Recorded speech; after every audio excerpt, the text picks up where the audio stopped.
Hello and welcome to Beginning the Day with God on Monday the 29th of May. We opened our worship this morning with Alan Bullard's In My Heart. Shine on us, Lord, like the sun that lights up day. Chase away the dark and all shadow of sin. May we wake, eager to hear your word. As day follows night, may we be bathed in your glory.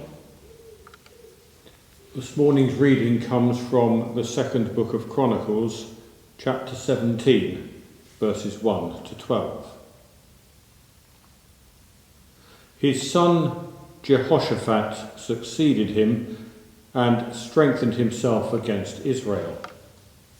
He placed forces in all the fortified cities of Judah and set garrisons in the land of Judah and in the cities of Ephraim that his father Asa had taken. The Lord was with Jehoshaphat because he walked in the earlier ways of his father.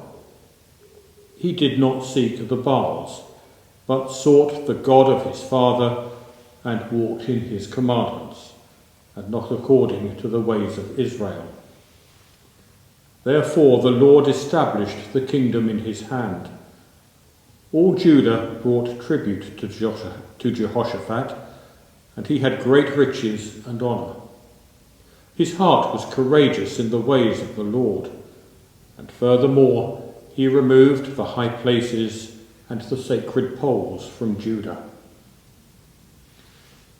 In the 3rd year of his reign he sent his officials Ben-Hal, Obadiah, Zechariah, Nathaniel, and Micaiah to teach in the cities of Judah.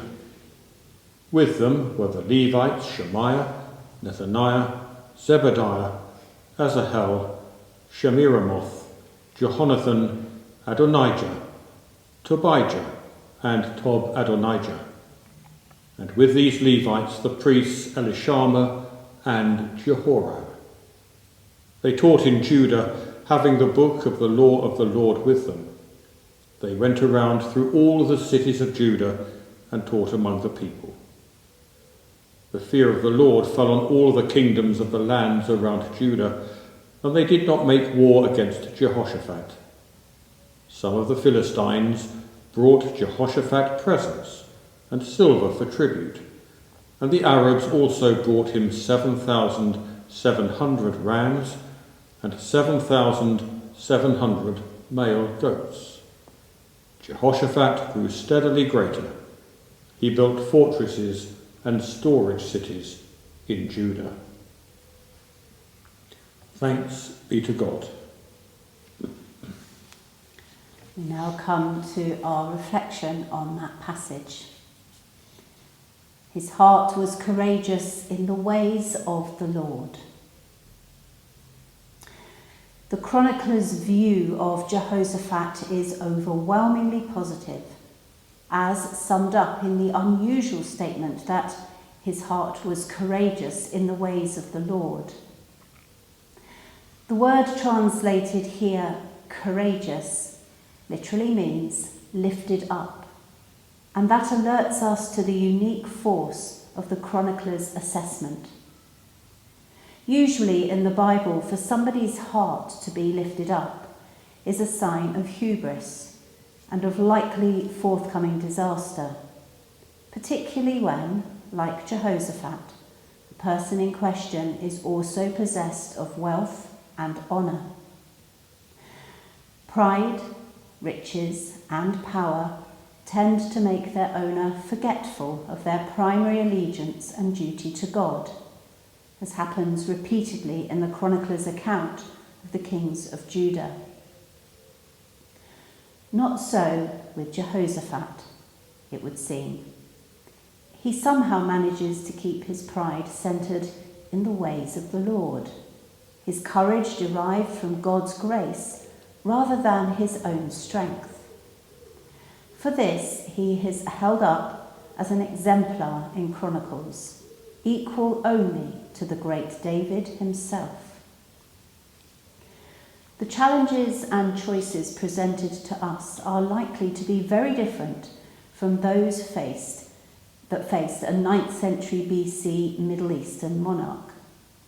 But a sense of self-sufficiency and pride can be just as much a temptation to us, drawing us into disregard or forgetfulness of God. Paul wrote of the need to boast, if boast we must, only in the Lord. Like Jehoshaphat, we need to discipline ourselves so that we exalt our hearts in God alone. Amen. We join together now in the Lord's Prayer, saying, Our Father, who art in heaven, hallowed be thy name. Thy kingdom come, thy will be done, on earth as it is in heaven. Give us this day our daily bread, and forgive us our trespasses, as we forgive those who trespass against us. And lead us not into temptation, but deliver us from evil. For thine is the kingdom, the power and the glory, forever and ever. Amen. May the strength of God pilot us. May the power of God preserve us. May the wisdom of God instruct us. May the hand of God protect us. May the shield of God defend us. May the host of God guard us from the snares of evil and the temptations of the world. May Christ be with us, Christ before us, Christ beside us, Christ in us, Christ over us. May thy salvation, O Lord, be always ours this day and forevermore. Amen. Good and gracious God, come. Come and abide with us. Come and guide us. Come and protect us this day and forevermore. Amen.